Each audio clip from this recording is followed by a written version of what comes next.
এবং এরই সাথে কিন্তু ওয়াইপড আউট করে দেওয়া হলো কেজি গেমার্স এর টিম মিথলা এবং রাহাত তাদের কম্বিনেশন সুপার কম্বিনেশন তারা কিন্তু জোস কিল সিকিউর করে ফেলছে এবং রাইতে আর বয় দেখু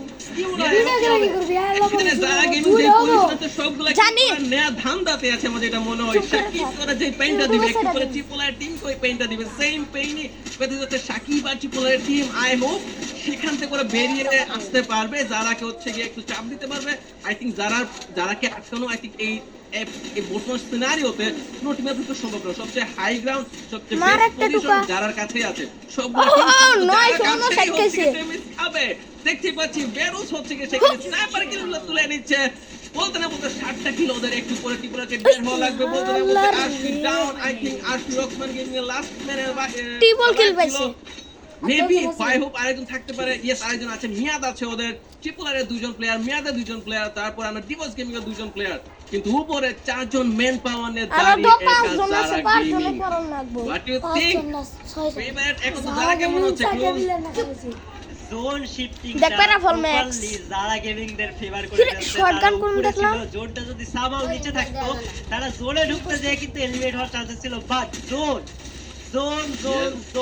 কইলাম না জোন শেষ হয়ে যাবে মোবাইল টাওয়ারের কভারটা তাদেরকে প্রোভাইড করে ফেলছে তারা চারজন শুধু ওয়েট করবে কখন তারা ওপেনে আসবে জোন শেষ হয়ে যাচ্ছে অফগার্ডে পে আরো 3-4টা কিল তাদের খাতায় নিয়ে আসবে এখানে কইলাম না যে সহজ আর আমার হবে না দুইজন প্লেয়ার টাকলে এবং ক্র্যাকেন তারা নিজেরা খুব চেষ্টা করতেছে ওয়াল মেরে সামহাউ এখানে সার্ভাইভ করার আরআর টিমের দুইজন প্লেয়ার উড পিকার চালাইতাছে আর খেলায় একটু জোন আছে ওই জোনটাতে থেকে নিজেদের সার্ভাইভ করার চেষ্টা করতেছে এখন মেবি আরআর এবং দিবসের মধ্যে একটা ফাইট হবে যে কে সেকেন্ড পজিশনটা নেবে কে থার্ড পজিশনটা নেবে যাদের তার ওইখানে স্টে করতে হবে ফুল করতে হবে টিম চারটা দেখাচ্ছে আরেকটা প্লেয়ার কে তাহলে চারটা সিলেক্ট দেখতে পাচ্ছি রক্সম্যান ওকে রক্সম্যান উপরে শুয়ে আছে উপরে আচ্ছা ট্রিপলার ডিভোস আর রক্সম্যান একজন প্লেয়ার তাহলে 10 জন প্লেয়ার হয় কিভাবে আমি বুঝতে পারছি দুইজন থাকে রক্সম্যানের দুইজন মেবি শুয়ে আছে উপরে এল শেপের মধ্যে আমার যতদূর লাগতেছে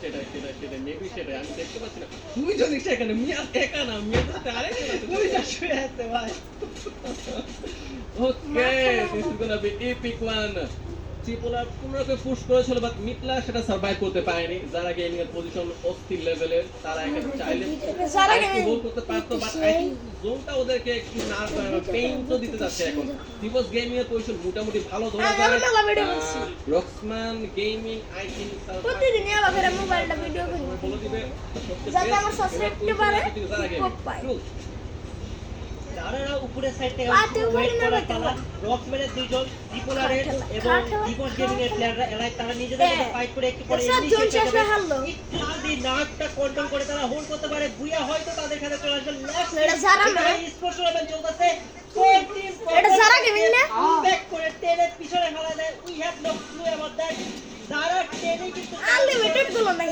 লাগে এবার কিছুটা নট র্যাকেট কিন্তু কিছুটা ড্যামেজ প্রোভাইড করার চেষ্টা করতে এবং সাউন্ড ট্র্যাকের উপরে এবং চুপচাপ ছেড়ে দিয়ে দেখতেছে যে ভাই তোমরা ফাইট করো সমস্যা নেই আমরা খেতে দেই যারা গেমিং দেখো ইউএসএফ যারা ট্র্যাকের কভারটা দিয়ে তারা এবার করে কোন যাবে না যারা নির্মে আসল ফাইট হয়ে গেছে যারা গেমিং দেখ দিয়েছে হালা দেখ জোন শেষ হয়ে হাললো হালা গোল মারে সব কিছু শেষ পুরো তো দেখলা ওটা ছিলাম দেখছে ইয়েস সবচেয়ে মেন পাওয়ারে হাইয়েস্ট যারা গেমিং দেখ খালা কুত্তুকি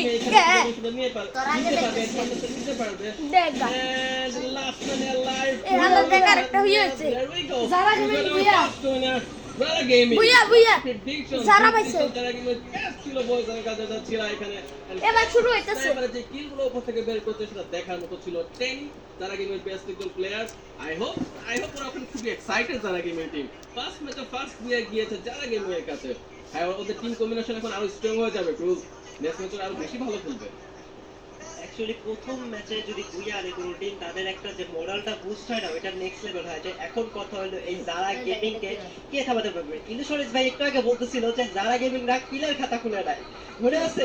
উপরে যখন তারা কাটালের পাহাড়ের উপরে ওয়েট করতেছিল, তাদের কিন্তু কিল 0 ছিল। ততক্ষণে অনেকগুলো টিম 10টা 12টা করে কিল পয়েন্ট তাদের নিজের খাতায় লিখে রাখছে। মিস্টার ত্রিপোলারের টিম কিল নিজেদের খাতায় লিখে রাখছিল, রক্সম্যান গেমিং রা মেবি 12টা এলিমিনেশন পয়েন্ট নিজেদের খাতায় ততক্ষণে লিখে রাখছিল। বাট যারা গেমিং দেখাচ্ছে 0 কিল ছিল, লিটারালি 0 কিল ছিল। বাট জোনের শিফটিংটা, জোন প্রেডিকশনটা, তাদের আইজিএলটা বলতেছিল যে আমরা উপরের সাইডে হোল্ড করবো। সুন্দর একটা কভার তারা পেয়ে গেছে। সুন্দর কভার পাওয়ার পর তারাও কিন্তু তাদের নার্ভটা কন্ট্রোল করে উপরের থেকে টুকটাক কিলগুলো নিজেদের খাতায় লিখে নিয়েছে। আর এইভাবে কিন্তু তারা উইয়াটা পাইছে। বাট হ্যাঁ, মরাল যে বুস্ট হয়েছে রিঙ্কু ভাই, এই আপনার কি মনে হয় যে নেক্সট ম্যাচে যারা এই মরাল বুস্টের ফলে কোনো মানে ফায়দা পাবে?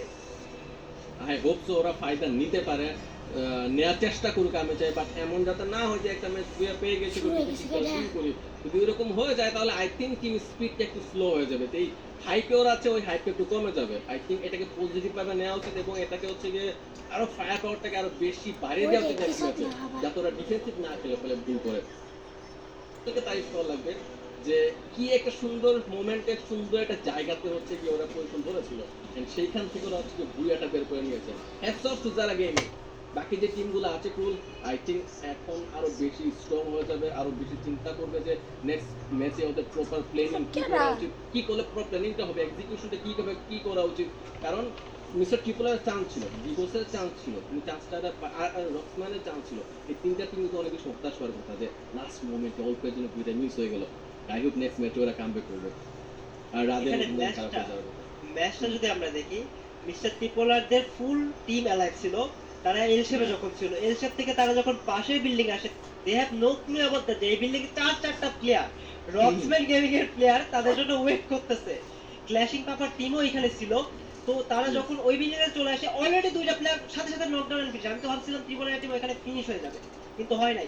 আর পরবর্তী ম্যাপ মেবি কালাহারি করবে বা পুরগেটারি যদি করতে পারে, আমার মনে হয় কি বটম লাইনে যে টিমটা আছে ওদের উপর একটা প্রেশার থাকবে। যেরকম গেমিং উইথ তারা কিন্তু প্র্যাকটিস ম্যাচটাতে খুবই সুন্দর একটা পারফরম্যান্স তারা প্রোভাইড করছে।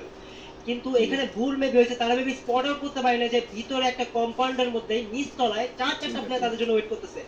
আর তাদের টিমের যে ফার্স্ট নকটা ওয়ান ট্যাপ দিয়ে নকটা বের করে, নকটা বের করার সাথে সাথে কিন্তু চার্জিং করে ফেলছে। তারা বিন্দু মাত্র ওয়েট করে নাই, চার্জিং করে ফেলছে। এবং সাথে সাথে আই থিংক তারপরে এখানে ভুল হয়েছে কি ওরা হচ্ছে গিয়ে একটু দেরিতে হচ্ছে পুশটা করেছে, যে পুশটা ওদের করা উচিত ছিল আর একটু আগে, নয়তো বা থেমে যাওয়া দরকার ছিল, ওয়েট করার দরকার ছিল যাতে উপর থেকে হচ্ছে ওরা একটু মানে পজিশন ধরতো, তাহলে বেটার হতো। কিন্তু একটু লেট প্লাস লেট মুভমেন্ট দুইটাই হচ্ছে ওদের জন্য কাজ হয়ে গেছে। প্লেয়ার সবাই ভালো, বাট ওই যে ডিসিশন মেকিং, রাইট টাইমে রাইট ডিসিশনটা নেওয়া এটাই দরকার, ওইটাই প্রয়োজন। তো হোপফুলি নেক্সট ম্যাচগুলোতে হচ্ছে ওরা কামব্যাক করতে পারবে। বাট রাইট নাও আরেকটা জিনিস মেনশন করা দরকার, যা আছো স্ক্রিন দেখছো, ওয়েট ফর ইট। আজকে রিডিং কোড দেওয়া হচ্ছে, ফার্স্ট রিডিং কোড আমরা স্টার্টিং এ দিয়ে ফেলেছি। প্রত্যেক 2 মাস অন্তর আমরা সবাইকে রিডিং কোড দিব, এন্ড রিডিং কোডগুলো তোমরা পিন কমেন্টে বা প্লাস ডিসক্রিপশন বক্সে পাবা। So have some fun, enjoy, subscribe করতে ভুলবা না। তারপর ব্যাক টু ইউ।